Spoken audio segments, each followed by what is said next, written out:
நான் ஒருவன். தனித்திருக்கிறவனுக்கு பரலோகம் துணை என்பதே அவனுடைய பெரிய நம்பிக்கை. அந்த நம்பிக்கை அவமாய் போக கூடாதுன்னா, ஆண்டவரே என்னை கேட்டுதான் ஆகணும், என்னை கேட்டருளும். 3 வருஷம் கர்த்தர் அவனை ஒளித்து வைத்தார், மறைத்து வைத்தார், போஷித்தார், பாதுகாத்தார். இப்பொழுது அவன் வெளியே வந்து நிற்கும் போது 450 பாகால் தீர்க்கதரிசிகள், இஸ்ரவேல் ஜனங்கள் எல்லாரும் நிக்கிறாங்க. எலியா சொல்றார், போட்டோ எடுத்தா எலியா கூட நிறைய பேர் நிக்கிறது போல இருக்கும். போட்டோல நம்ம வீட்டில் நிறைய போட்டோஸ் இருக்கும் பாருங்க, குரூப் போட்டோலாம் இருக்கும் பாருங்க. ஐயோ, இவ்வளவு பேரா நமக்கு சொந்தக்காரங்க. ஆனா ரியாலிட்டி என்ன அப்படின்னா, நான் ஒருவன் மட்டும்.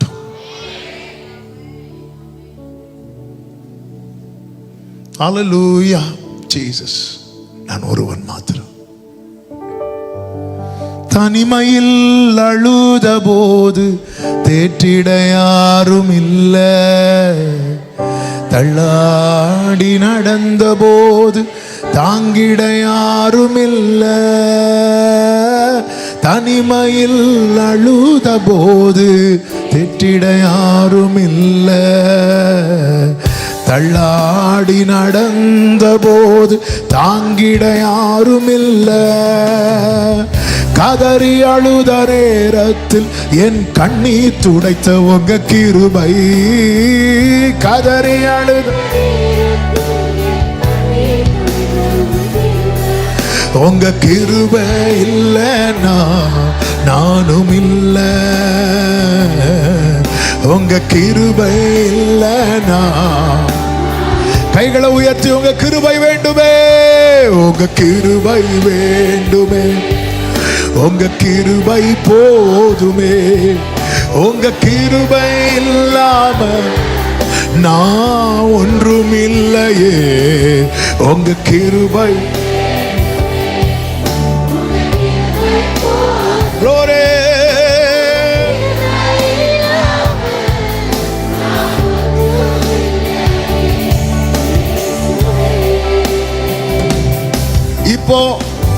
இப்போ இந்த எலியாவுக்கு மட்டும் பதில் கிடைக்கலன்னா உலகமே முத்திரை குத்தி விடும். இவன் தனியாதான். என்ன முத்திரை குத்தும் தெரியுமா? நம்மளும் இவனை கைவிட்டோம், அடுத்து கர்த்தரும் கைவிட்டா. ஆண்டவரே எப்படிங்க இருக்கும்? சூழ்ந்து சத்துருக்கள் நின்று பரியாசம் பண்ணும் போது இயேசு கதர்னார்ல. அவங்க எல்லாம் வெயிட் பண்ணிட்டு இருக்கிறாங்க. தண்ணி தாகம் அப்படி சொன்னதும் தண்ணி கொடுக்க போறான். ஒருத்தன் கையை பிடிச்சு வெயிட் பண்ணு வெயிட் பண்ணு. அவர் ஏதோ எலியாவை கூப்பிடுறாராம். பாப்போம் யாராவது வராரா பாப்போம். வெயிட் பண்ணி பார்த்துட்டு இருக்கிறாங்க. எப்படி இயேசுவை சுத்தி ஜனங்க நின்று பரியாசம் பண்ணி வெயிட் பண்ணி தாகம்னு சொல்லிட்டார்ல. இவர் தானே கொஞ்சம் முன்னாடி கத்துனாரு, தாகமா இருக்கிறவன் என்னிடத்தில் வந்து பானம் பண்ண கடவன். இவர் தானே சொன்னாரு, ஓ தாகமா இருக்கிறவர்களை அப்படின்னு. இவர் தானே எருசலேமில் இருந்து கத்துனாரு. சீலோவாம் குளக்கரையில் இருந்து இவர் தானே கத்துனாரு. பண்டிகையின் பிரதான நாள்ல அந்த தண்ணீரை எடுத்துக்கொண்டு ஆசாரியன் ஆமேன் ஆலயத்தில் போய் எல்லா பலிபீடத்தின் மேல தெளிக்கும் போது ஜீவ தண்ணீரை கொடுக்கிறவர் அந்த குளத்தின் பக்கத்தில் நின்று கத்தினாரே. இப்ப இவர் தாகம் தாகம் கத்துறாரு. வெயிட் பண்ணு பார்க்கலாம்.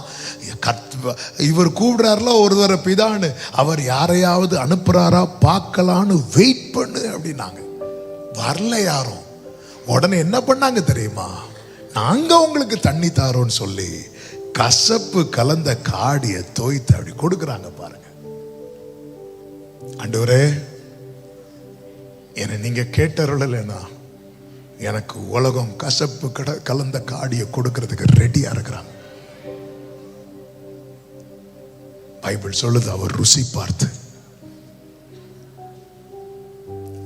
என்ன அதன் அர்த்தம்? ஆண்டவரே எனக்கு உதவுவது போல சுத்தி நிக்கிறாங்கல்லப்பா, அவங்க எனக்கு என்ன தந்தாலும் அது எனக்கு என்னதான் தெரியுமா? கசப்பு. எனக்கு ஏதாவது ஒன்று வரணும்னா நீங்க தரணும். எனக்கு ஏதாவது ஒன்று வர வேண்டுமானா. ஏன்னா தாவீது சொல்றாரு 25வது சங்கீதம் 16வது வசனத்துல, என் மேல் நோக்கமாகி எனக்கு இறங்கும். ஏன் தெரியுமா? நான் தனித்தவனும் சிறுமைப்பட்டவனுமாயிருக்கிறேன். ஒரு விசை வலது கரத்தை உயர்த்தி இந்த வார்த்தையை ஜெபமா செய்ய முடியுமா? என் மேல் நோக்கமாகி எனக்கு இறங்கும். நான் தனித்தவனும் சிறுமைப்பட்டவனுமாயிருக்கிறேன். கர்த்தாவே, நான் நிலையற்றவன், என் கால்களை ஆமென். கர்த்தாவே, நான் நிலையற்றவன், என் கால்களை ஸ்திரப்படுத்தும். பலனும் நீரே, கோட்டையும் நீரே, உம்மை தேடுகிறே. என் பலனும் நீரே, உம்மை நான் வாஞ்சிக்கிறேன். ஆமென். 28வது சங்கீதம் அதனுடைய 1வது வசனத்திலே தாவீது இப்படி சொல்லுகிறார், என் கண்மலையாகிய கர்த்தாவே, நான் உம்மை நோக்கி கூப்பிடுகிறேன், நீர் கேளாதவர் போல மௌனமாயிராதையும். நீங்க அப்படி இருந்தா நான் குழியில் இறங்குகிறவர்களுக்கு ஒப்பாவேன். அதாவது இவங்க எல்லாமே தங்களுடைய நிலையை உணர்ந்தார்கள். அதனால இவங்க ஜெபம் வந்து தேவனுடைய மனதை தொடுவதாய் இருக்க காரணம் என்னவென்றால், இவர்களுக்கு வேற ஆப்ஷன் இல்லை என்பதை இவர்கள் உணர்ந்தார்கள். இன்னைக்கு நம்முடைய ஜெபம் ஏன் ஆண்டவருடைய மனசை தொடுறது போல இல்லை அப்படின்னா, நம்ம மனதில் நிறைய ஆப்ஷனை செட் பண்ணி வச்சிருக்கிறோம். இயேசு கட்டித்தாரர்ல, அவங்க வெயிட் பண்ணி அவருக்கு தாகம்னு சொல்லியும் பிதா அவருக்கு ஒண்ணுமே கொடுக்காததும் இவங்க கொடுக்கிறது பரியாசம் பண்ணுவதற்கு. நிறைய பேர் சொல்லுவாங்க தெரியுமா, ஆமா என்ன அவன் கஷ்டப்படுறானா, சரி சரி சரி சரி அவனை எங்களை வந்து பார்க்க சொல்லு, நாங்க கொடுக்குறோம் அப்படிமா. எதுக்கு நினைக்கிறீங்க? ஒரு பெரிய கசப்பான அனுபவத்தை அவங்க வாழ்க்கையில கொடுப்பதற்கு. கசப்புகளை பார்க்கிறவங்களுக்கு தெரியாது. இயேசு வந்து அவர் 100% தெய்வமானாலும் அவர் 100% மனுஷனா வந்தார், நம்மை போல. ஆமென். ரோமர் 8:3 என்ன சொல்லப்பட்டிருக்கிறது? ரோமர் 8:3 வாசியுங்கள். அது எப்படி? மாம்சத்தினாலே பலவீனமாய் இருந்த நியாய பிரமாணம் செய்யக்கூடாததை தேவனே செய்யும்படிக்கு தம்முடைய குமாரனை, இந்த வேட கவனிங்க, தம்முடைய குமாரனை பாவ மாம்சத்தின் சாயலாக. பாவ மாம்சத்தின் சாயல்னா நம்ம சரீரம் போல இதுதான். அப்ப இதுல எல்லா பலவீனங்களும் என்ன செய்யுமா வரும். அவ்வளோ வலி. அவர் அப்படியே பாவ மாம்சத்தின் சாயலாகவும் பாவத்தை போக்கும் பலியாகவும் அனுப்பி மாம்சத்தில் பாவத்தை, அதன் அர்த்தம் என்ன? நமக்கு எப்படிப்பட்ட உணர்வுகள் எல்லாம் வருகிறதோ அதே உணர்வு யாருக்கும் வரும்? இயேசுவுக்கும் வரும். அதனால் அவர் பாவம் இல்லாம இருக்க காரணம் என்ன? அவர் தேவன் அல்லவா, அவர் தேவன் தான். ஆனா எந்த சாயல் இருக்கிறார் தெரியுமா? பாவ மாம்சத்தின் பாவத்தில் இருந்தார் என்றல்ல, தவறா புரியக்கூடாது. பாவ மாம்சத்தின் சாயல். கொஞ்சம் அசந்தா கூட எதுல விழுறதுக்கு வாய்ப்பு இருக்கு? பாவத்தில் விழ வாய்ப்பு இருக்கு. ஆனால் அவர் பாருங்கள், பரிசுத்த ஆவியின் நிறைவினாலே, ஆவியானவராலே கொண்டு வரப்பட்டு ஃபுல்லா கம்ப்ளீட்டா ஹோலி ஸ்பிரிட்டோட கண்ட்ரோலுக்கு தம்மை கொடுத்துட்டார். அப்போ அவர் நினைச்சா, அவர் பக்கத்துல பாவம், அதாவது விபச்சாரி பாவி என்று சொல்லப்படுகிற ஸ்திரீ வந்து பாதத்துல வந்து விழுந்து, அவ வந்து இவரை பாவியாக்கல, அவ பரிசுத்தமாயிட்டு போறான். ஓ ஜீசஸ். இப்படிப்பட்ட வாழ்க்கையை நம்மில் வெளிப்படுத்த வேண்டும் என்பதுதான் தேவனுடைய திட்டம். எனவேதான் இயேசுவின் மேல இறங்கின அதே ஆவியானவர் நம்மை பிள்ளைகளாக்கி நம்ம மேலே வந்து இறங்கி இருக்கிறார். இப்போ அவர் துடிக்கிறார். நமக்கு தெரியும் சிலுவையில் இயேசு கைவிடப்பட்டதை. அப்போ ஆண்டவரே தாகமா இருக்கிறேன், ஏலி ஏலி லாமா சபக்தாடின்னு சொல்லும் போது அவங்க நினைக்கிறாங்க இவர் எலியாவை கூப்பிடுறாரோ. வெயிட் பண்ணு யாராவது வாராங்களா பார்ப்போம், வெயிட் பண்ணு. ஏதோ பயங்கரமா பேசிட்டு இருந்தாங்க, ஜோம் பண்றேன் கர்த்தர் செய்வார்னு சொல்லிட்டு இருந்தாங்க. ஒன்னையுமே காணோம். வெயிட் பண்ணு, ஒண்ணுமே நடக்கலையா? இந்த வருஷம் நடக்கலையா? எங்களை வந்து பார்க்க சொல்லுங்க, நாங்க போற இடத்துக்கு வர சொல்லுங்க, நாங்க வழிபடுற இடத்துல வந்து நிக்க சொல்லுங்க. எதுக்கு சொல்றாங்கன்னு நினைக்கிறீங்க? உங்களுக்கு ஏதாவது தரலாம்னா இல்ல, உங்களுக்கு ஒரு கசப்பான அனுபவத்தை கொடுப்பதற்கு. நமக்கும் தோணும் பரவாயில்லையே, இயேசு கிறிஸ்து டேஸ்ட் பண்ணார்ல. ஏன் தெரியுமா? அவ்வளவு தாகம். சரி டேஸ்ட் பண்ணி தான் பார்ப்போம். டேஸ்ட் பண்ணதும் கசப்பு. ஆமே, ஆண்டவர் கட்டுத்தரார். பிதா தராதத உலகம் பல ஆஃபர் பண்ணும், நீங்க வா அது தாரேன்னு. நீ போயிட்டேன்னு வச்சுக்கோய, அது உனக்கு மதுரத்தை கொடுக்காது, அது உனக்கு கசப்பை கொடுக்கும். பிதா தருவது அது மதுரமா இருந்தாலும் அது மாறாவா இருந்தாலும் அதை மதுரமாக்கும்படி கர்த்தர் கூடவே இருக்கிறார். இன்னைக்கு சிலர் ட்ராக் மாத்துறதுக்கு ரெடியா இருக்கிறீங்க. என்னுடைய ஆவியில நான் அதை உணர்கிறேன்.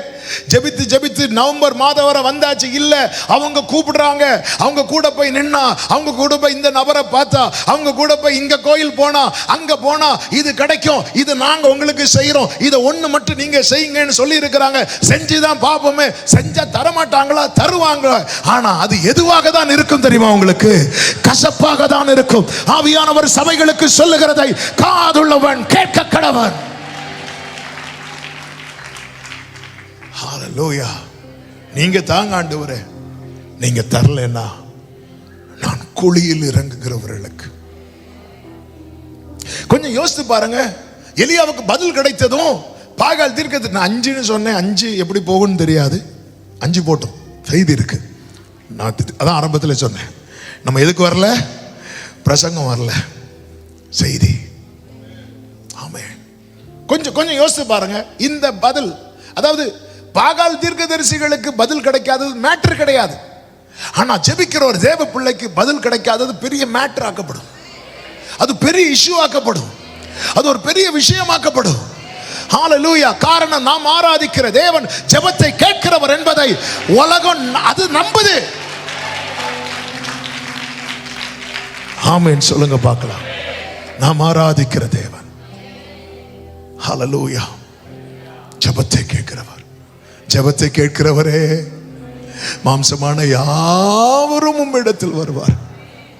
ஜெபத்தை கேட்கிறவர். ஹalleluya. அவரை போல நம்முடைய சபை விசுவாசி ஒரு சகோதரி, அவங்க இப்ப வெளியே இருக்கிறாங்க. சில பழைய சர்ச் இருக்கும்போது அவங்க வந்து தேவனை அறியாத குடும்பத்திலிருந்து வந்தாங்க. இதனால அவங்க சொந்தக்காரங்க மத்தியில் நிறைய டார்ச்சர், பிரச்சனை. அப்போது அவங்க சித்தியோ யாரோ ஒருத்தங்க அவங்க வீட்டில் போய் சொல்கிறாங்க, இப்படி அவருடைய ஜாதகத்தை கொடுங்க, இங்கே ஒரு மந்திரவாதி இருக்கிறார், அவர் தான் அந்த ஊர்லேயே பெரிய மந்திரவாதி, அவர்கிட்ட போய் நான் கொடுக்குறேன், செவ்வாய்க்கிழமை நைட் அவர் மந்திரம் பண்ணுவார், அவளை எப்படி வரைத்த வரையில் கொண்டு வந்து நிறுத்துறோமா இல்லையா பாரு சொல்லிட்டு அவன் வீட்டிலேருந்து வாங்கிட்டு போகிறாங்க. நேராக போயாச்சு. நேராக ஃபோன் பண்ணி சொல்கிறாங்க, ஜெபம் பண்ணுங்க, நம்ம ஜெபம் பண்ணலான்னு சொல்லிட்டு நாங்கள் ஜெபம் பண்ணோம், அவங்களும் ஜெபம் பண்ணாங்க. அவங்க நல்லா ஜெபம் பண்ணுறவங்க, ஆண்டவருக்குள்ளே ரொம்ப ஸ்ட்ராங்காக இருக்கிறவங்க.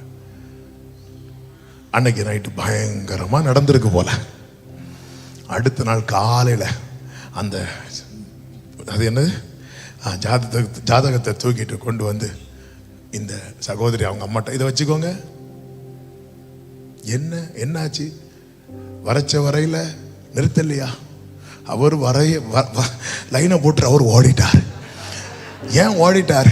அவர் பண்ணும்போது அந்த இவர் அனுப்பி விட்டார்ல, அதுகளுக்கு அந்த அம்மா கிட்ட போகவே முடியலையா. ஏன்னா அந்த சிஸ்டருக்குள்ள ஏதோ ஒரு ஒளி எரிஞ்சிட்டே இருக்கு. அந்த ஒளியை பார்த்து எல்லாமே பயந்து பயந்து ஓடிட்டே இருக்கு. அந்த மந்திரவாதி சொன்னாரா, இங்க பாரு, வேற யாருக்கு மந்திரம் பண்ண சொல்லு, நான் பண்ணிடுவேன். ஆனா அந்த சகோதரி ஒரு ஆளை நோக்கி கூப்பிடுதில்ல, அதுதான் பெரிய சக்தி. அதை ஜெயிக்கிற சக்தி கிடையாது. ஆமென், ஹல்லேலூயா. நம்ம நேர அவரை இயேசு அப்படிமோ, சாத்தான் சாத்தான் அப்படிமோ. ஏன்னா சாத்தானுக்கு அவ்வளவு மரியாதை கொடுக்கலன்னு கடிச்சிருவான். இந்த சாத்தான் தன்னை எப்படி காண்பிப்பான் என்றால் இயேசுவுக்கு நிகரானவனாக. ஆனால் சாத்தான் தூதர்களில் ஒருவன், அதுவும் விழுந்த தூதன். ஆண்டவர் சாத்தானை யாரை வச்சுதான் டீல் பண்றாரு நினைக்கிறீங்க? தூதனை வச்சுதான் டீல் பண்றாரு லாஸ்ட்ல. அதாவது நாம் ஆராதிக்கிற தேவனுடைய காலுக்கு கீழே நசுங்குகிறவன் தான் யார் தெரியுமா? அது அர்த்தம் என்ன? அதுக்கு மேல அவனால வரவே முடியாது. நான் என் தேவனுக்கு காலுக்கு கீழே கிடக்கிறவன். நல்ல கரங்களை தட்டி ஆமென் சொல்லுங்க. இயேசுவை போல பெரியவர் இல்லை. நீ பெரியவர், அற்புதங்கள் செய்பவர், உம்மை போல யாரும் இல்லை. உம்மை போல யாரும் இல்லை. பெரியவர், உம்மை போல யாரும் இல்லை. உம்மை போல. ஹல்லேலூயா. தேவ பிள்ளைகளை இதை புரிந்து கொள்ள வேண்டும். எனக்கு அங்கிருந்து பதில் வரலன்னா, எனக்கு சப்போர்ட் பண்றது மாதிரி உலகம் உறவுகள் எல்லாம் சுத்தி நிக்கிறாங்க. ஆனா அதுல என்ன தோய்த்து தராங்க தெரியுமா? கசப்பு. ஒரு காரியத்தை செஞ்சுட்டு ஒரு தலைமுறை வரைக்கும் சொல்லி காட்டுறவங்க. பாரு, பைபிளை தூக்கிட்டு போனா கடைசியில வேற வழி இல்லாம நம்ம கிட்டதான் வந்தா. எந்த கல்யாணம் வீட்டுக்கு போனாலும் இதுதான் டாபிக். எந்த பர்த்டே வீட்டுக்கு போனாலும் இதுதான் டாபிக். இதை டாபிக் ஆக்குறதுக்குன்னே பிள்ளைக்கு பர்த்டே ஃபங்க்ஷன் எடுப்பாங்க. சிலர் பார்த்துருக்கீங்களா? ஆமே, ஐயோ இவங்களை பத்தி 4 பேர்ட்ட சொல்லி ஆகணுமே, என்ன பண்ணலாம்? வீட்டு கூட்டம் வைப்போம், பாஸ்டர்ட்ட சாட்சி கேட்போம், அடிச்சு விடுவோம். ஆமே, சில ஃபங்க்ஷன் வைக்கிறதே அதான் வேதத்தில் சொல்லப்பட்டிருக்கிறது. நான் நிறைய பேருக்கு பாடல் ஆயிட்டேன். பரவாயில்ல, நம்மளை பத்தியும் பாட்டு எழுதுறாங்க. ஆமே, நீங்க எத்தனை பேர் உங்களை வச்சு பாட்டு எழுதுறாங்க தெரியுமா?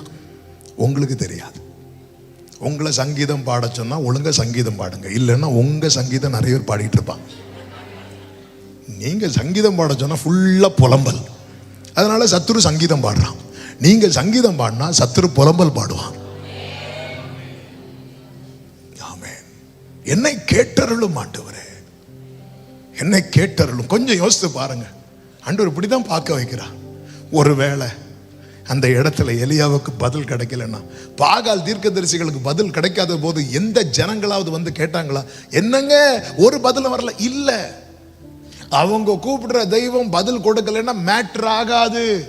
ஆனால் ஜீவனுள்ள தேவனை ஆராதிக்கிற தேவ பிள்ளைக்கு பதில் கிடைக்கலன்னா அது ஒரு பெரிய இஷ்யூ ஆகும். அது ஒரு பெரிய மேட்டர் ஆகும்.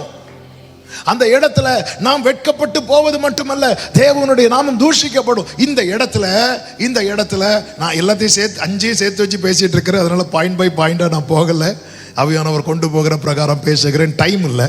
அதனால கர்த்தருக்கு மகிமை உண்டாவதாக. இந்த இடத்துல ஆமென், பாகாலின் தீர்க்கதரிசிகள் ஜோம் பண்றாங்க, பதில் கிடைக்கல. எலியா ஜோம் பண்றான், எலியாவுக்கும் பதில் கிடைக்கல. ஜனங்கள் என்ன நிலைக்கு வருவாங்க சொல்லுங்க பார்க்கலாம். கரெக்டா யாரோ சொன்னீங்களே, எல்லாம் ஒண்ணுதாங்க. எல்லாம் ஒண்ணுதான். உங்க கடவுளும் எங்க கடவுளும் அல்ல, அவர் ஒருவரே தேவன். ஆண்டவரே, என் நிமித்தமாக என்னுடைய புத்தீனத்தின் நிமித்தமாக, என்னுடைய ஆண்டவரே அறிவீனத்தின் நிமித்தமாக என்ன சூழ்ந்திருக்கிறவங்க எல்லாம் ஒண்ணுதான்னு சொல்லக்கூடாதப்பா. நீர் ஒருவரே தேவன். ஜீசஸ், நான் சொல்ற வார்த்தை எத்தனை பேருக்கு புரிகிறது? என்னுடைய புத்தியினத்தின் நிமித்தமாய், என்னுடைய அறிவீனத்தின் நிமித்தமாய், ஆண்டவரே ஆண்டவரே என்னுடைய ஞான குறைவி நிமித்தமாய், ஆண்டவரே என்னை சுத்தி இருக்கிறவங்க எல்லாம் ஒண்ணுதான்னு சொல்லக்கூடாது. கர்த்தர் ஒருவரே, கர்த்தரே தெய்வம். ஓ ஜீசஸ், ஓ ஜீசஸ். இங்க அதான் நடக்குது. அவன் ஜெபம் கேட்கப்படலைன்னா எதுக்காக என்னை கேட்டருளும்? என்னோட தனியா நிக்கிறேன், தனியா நிக்கிறேன். நீங்க என்ன கேட்கலன்னா எந்த கை எலியா மேல விழவுன்னு தெரியாது, எந்த கை எலியா மேல விழவுன்னு தெரியாது. ஏன்னா நான் தனியா நிக்கிறேன். ஆனா பாகால வெட்டி போட்டது எலியா மட்டும்தான் வெட்டி போட்டான். என்ன நீங்க கேட்டுட்டீங்கன்னா, என்ன நீங்க கேட்கலன்னா, என்ன நீங்க கேட்கல, ஆண்டவரே எல்லாம் ஒண்ணுன்றுவாங்க, ஆண்டவரே எல்லாம் ஒண்ணுன்றுவாங்க, ஆண்டவரே. ஆமென். வந்து சொல்லுவாங்க, ஏ நாங்களும் கஷ்டப்படுறோம், நீங்களும் தான் கஷ்டப்படுறீங்க. சிம்பிளா முடிச்சிருவாங்களே. நான் என்ன சொல்லிப்பா அவங்கள கர்த்தரே தெய்வம்னு சொல்ல வைப்பேன்? என்ன மட்டும் நீங்க கேட்டறலனா எதுக்கு? எலியாதான் சூப்பர்னு சொல்றதுக்கு இல்ல, கர்த்தரே தெய்வம் என்று சொல்வதற்கு. ஆண்டவரே ஆகாபா எலியாபா என்கிற மேட்டர் இல்லப்பா, பாகாலா கர்த்தரா என்கிற மேட்டர் ஆண்டவரே. ஓ ஜீசஸ், ஜீசஸ். நாங்களும் கிறிஸ்தவங்க தானே, நீங்களும் கிறிஸ்தவங்க தான். என்ன விசேஷமாயிட்டு உங்களுக்கு? நீங்க போற இடத்துல ஒரு சிலுவை கூட இல்லையே. கேக்குறாங்களா? நீங்க எதை பார்த்து கும்பிடுவீங்க? நாங்களும் கிறிஸ்தவங்க தான், நீங்களும் கிறிஸ்தவங்க தான், என்னங்க வித்தியாசம் இருக்கு? அடிக்கிறாங்கல்ல.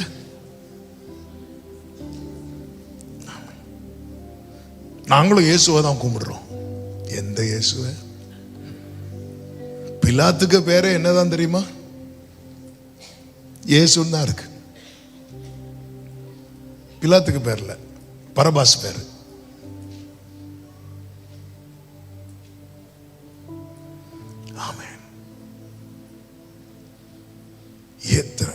அதாவது ஆண்டவரே என்ன வச்சு, இதுதான் நமக்குள்ள அந்த வைராக்கியம். எல்லாம் ஒண்ணுதான் இல்ல. நேபுகாத்நேச்சர் சொல்றா, உன்னதமான தேவனுடைய தாசர்களே, சாத்ராக் மேஷாக் ஆபேத்நேகோ ஆராதிக்கிற தேவனே உன்னதமானது. ஆமென் சொல்லுங்க பார்க்கலாம். ஆமென் சொல்லுங்க பார்க்கலாம்.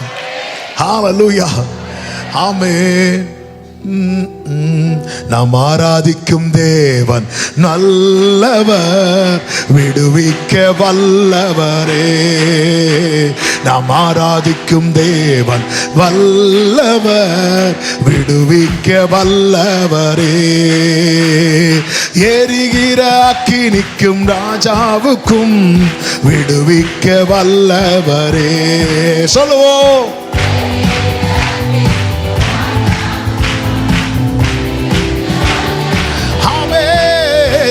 நான் ஆராதிக்கும் தேவன் நல்லவர். ஜோரே நான் ஆராதிக்கும் தேவன். ஹalleluya. ஆமென். தானியேலின் புஸ்தகம் 6வது அதிகாரத்துல சிங்க கபில தானியேலை தூக்கி போட்ட பிறகு ராஜாவுக்கு நைட்டு தூக்கமே இல்லை. ராஜா காலமே எழுந்து 19வது வசனத்துல இருந்து பாத்தீங்கன்னா சிங்கங்களின் கபிக்கு தீவிரமாய் போனான்.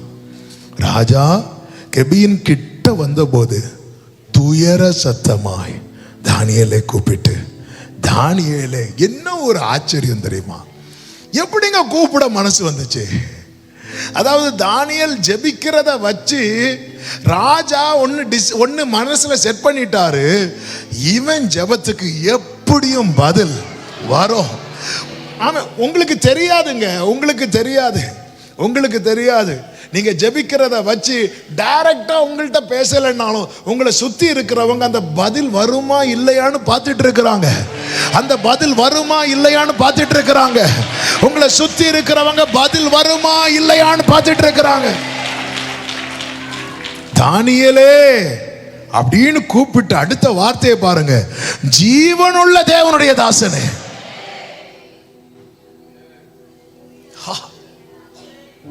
நீ இடைவிடாமல் ஆராதிக்கிற உன் தேவன் உன்னை சிங்கங்களுக்கு தப்புவிக்க, அவரால் அக்கினி சூளைக்கு தப்புவிக்க முடிந்தது. இப்ப எனக்கு என்ன தெரிஞ்சுக்கணும்னா, அவரால் சிங்கங்களுக்கு தப்புவிக்க முடியுமா? அப்படி கேட்டபோது தானியேல், ராஜாவே நீர் என்றும் வாழ்க, சிங்கங்கள் என்னை சேதப்படுத்தாதபடிக்கு தேவன் தம்முடைய தூதனை அனுப்பி அவைகளின் வாயை கட்டி போட்டார். உடனே ராஜா அவனை வெளியே கொண்டு வந்து, ஆமென், தான் ஆளுகிற எங்கும் உள்ளவர்களுக்கு என்ன எழுதுகிறான் தெரியுமா? 26வது வசனத்துல, ஆமென், என்னாலே தீர்மானம் பண்ணப்படுகிறது என்னவென்றால், அவர் ஜீவனுள்ள தேவன், அவர் என்றென்றைக்கும் நிலைத்திருக்கிறவர், அவருடைய ராஜ்யம் அழியாது, அவருடைய கர்த்தத்துவம் முடிவு பரியந்தம் நிற்கும். ஜீவனுள்ள தேவன். இந்த நிச்சயம் எலியாவுக்கு இருந்ததுனாலதான் எலியா கேட்கிறான், ஆண்டவரே என்னை கேளும், என்னை கேளும். இங்க இன்னொரு விஷயம் கூட இருக்கு பாருங்க. என்ன விஷயம்னா, இந்த எலியா மேல ஒரு அவப்பெயர் தூற்றப்படுகிறது. எப்பவுமே புரிஞ்சுக்கோங்க, ஒரு ஒரு ஒரு தீங்கு நடக்கும் போது அந்த இடத்துல மட்டும் நம்ம இல்லைன்னு வைங்களேன், நம்மளை காரணமாக்கிடுவாங்க. இதான் உண்மை, இதான சொசைட்டி. அன்னைக்கும் நடக்கு, இன்னைக்கு நடக்கு. 3 வருஷம் எலியாவை எங்க இருக்கிறாருன்னு யாருக்குமே தெரியாது. அதனால இந்த ஆகாப் என்ன நியூஸை ஸ்ப்ரெட் பண்ணிட்டான்னா, இந்த அவ்வளவு பிரச்சனைக்கு காரணம் யாரு தெரியுமா? எலியாவை பார்த்ததும் ஆகாப் கேட்ட முதல் வார்த்தை என்ன தெரியுமா? 1 ராஜாக்கள் 18வது அதிகாரம் அதனுடைய 17வது வசனத்தை பாருங்கள்.